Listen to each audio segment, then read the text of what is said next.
El pisco del Perú y el aguardiente chileno son dos destilados que representan a las culturas del Perú y Chile, respectivamente. Aunque ambos tienen raíces en la destilación de uvas, sus procesos de elaboración, características finales y normativas han evolucionado de manera muy distinta, reflejando las prioridades y filosofías de cada país. Estas diferencias abarcan aspectos como el color, la adición de agua, la cantidad de uvas utilizadas y, en última instancia, la identidad que buscan transmitir a través de sus bebidas. Uno de los elementos más distintivos entre ambos destilados es su color. El pisco del Perú se caracteriza por ser completamente transparente o incoloro, un rasgo que responde directamente a las normativas de producción en Perú. Este destilado no se somete a procesos de envejecimiento en barricas de madera que puedan alterar su tonalidad, ya que el objetivo es preservar la pureza del producto y resaltar las características naturales de las uvas. Cada botella de pisco del Perú refleja el compromiso de los productores con mantener intactos los aromas y sabores propios de la materia prima. En contraste, el aguardiente chileno suele presentar un tono ámbar o amarillento, un atributo que proviene del uso de barricas de madera durante su almacenamiento y envejecimiento. Este proceso no solo modifica el color del destilado, sino que también aporta una serie de matices aromáticos y gustativos adicionales. Otro punto crucial de diferenciación es la adición de agua en el proceso de producción. El pisco del Perú es un destilado puro, lo que significa que no se le agrega agua después de la destilación. Este detalle es fundamental, ya que garantiza que el grado alcohólico del pisco sea el resultado directo del proceso de destilación, sin intervenciones posteriores. En el Perú, el grado alcohólico del pisco varía entre 38 y 48 grados, dependiendo del tipo de pisco y de las decisiones del productor, pero siempre manteniendo su pureza y autenticidad. Por el contrario, el aguardiente chileno sí permite la adición de agua después de la destilación. Este paso tiene como objetivo ajustar el grado alcohólico del producto. Aunque esta práctica puede hacer que el aguardiente sea más accesible para algunos paladares debido a su menor intensidad alcohólica, también implica una menor concentración de los sabores y aromas originales de las uvas. La cantidad de uvas necesarias para producir 1 litro de cada destilado es otro aspecto que resalta las diferencias entre ambos. En el caso del pisco del Perú, la normativa exige una alta concentración de uvas, lo que garantiza un producto de gran calidad y pureza. Para producir 1 litro de pisco tradicional se necesitan aproximadamente 7 kilos de uvas. Este valor aumenta significativamente en el caso del pisco mosto verde, donde se requieren 14 kilos de uvas por litro. El pisco mosto verde se elabora a partir de mostos que no han completado su fermentación, lo que significa que todavía contienen azúcares residuales. Este proceso resulta en un destilado más complejo, con aromas y sabores intensos que reflejan la riqueza de las uvas utilizadas. En cambio, el aguardiente chileno utiliza una menor cantidad de uvas, generalmente entre 3 y 4 kilos por litro. Esta diferencia se debe, en parte, a la adición de agua durante el proceso, lo que diluye el producto final y reduce la concentración de uvas por litro. Si bien esto puede hacer que el aguardiente sea más económico de producir, también implica una menor intensidad en los sabores y aromas, lo que lo diferencia claramente del pisco del Perú.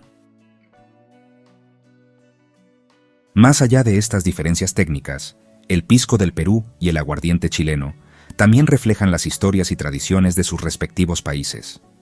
En Perú, el pisco es más que una bebida. Es un símbolo de identidad nacional, protegido por estrictas normativas que buscan preservar su autenticidad y calidad. Cada botella de pisco cuenta una historia de dedicación, desde la selección de las uvas hasta el proceso de destilación, y representa el orgullo de una nación por su herencia cultural. Las diferencias entre nuestro pisco y el aguardiente de uva chileno son muy marcadas. La primera y más evidente es el color de la bebida. Mientras el nuestro es puro y transparente y pasa directamente a la botella, el chileno necesita reposar en barricas o toneles en periodos que pueden durar de 6 meses hasta 3 años, razón por la cual adquieren esa tonalidad. Es un pisco que no es ni amarillo ni blanco, sino que tiene un luminoso color ámbar, como se le conoce.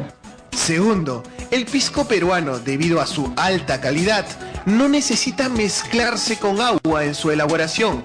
El producto chileno sí. ¿Cuál es la función del agua dentro de este proceso? ¿Qué función cumple?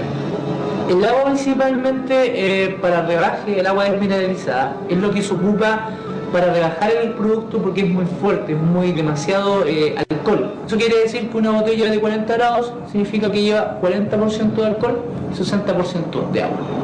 Y la tercera gran diferencia es la cantidad de uva utilizada. Nuestro pisco puede usar hasta 15 kilos por botella. En cambio, el aguardiente chileno queda muy lejos de ese registro. Normalmente para hacer una botella de 35 o 40 grados se están necesitando alrededor de 4 kilos de uva para hacer una botella que no es de 1 litro, sino que es de 300 centímetros cúbicos. Unos 4 kilos de uva, más o menos. En términos de producción, el aguardiente chileno es notablemente más sencillo y económico de elaborar en grandes cantidades en comparación con el pisco del Perú. Esto se debe principalmente a dos factores clave que influyen directamente en los costos y la eficiencia del proceso. Primero, la cantidad de uvas utilizadas para producir 1 litro de aguardiente chileno es considerablemente menor. Mientras que este destilado requiere entre 3 y 4 kilos de uvas por litro, el pisco del Perú demanda 7 kilos para su versión tradicional y hasta 14 kilos si se trata de un pisco mosto verde. Este último, al elaborarse con mostos que no han completado su fermentación, concentra aún más los sabores y aromas, pero a costa de una mayor cantidad de materia prima.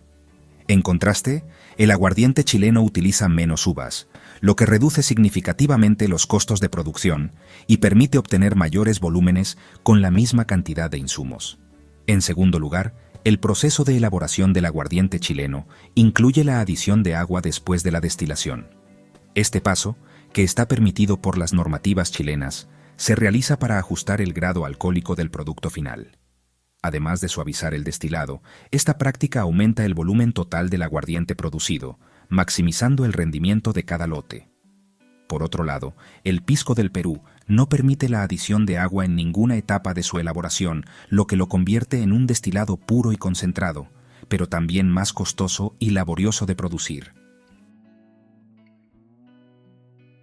En conclusión, la combinación de un menor uso de uvas y la posibilidad de agregar agua hace que el aguardiente chileno sea más fácil y económico de producir en grandes cantidades. Mientras que el pisco peruano prioriza la pureza, la calidad y la intensidad de su sabor.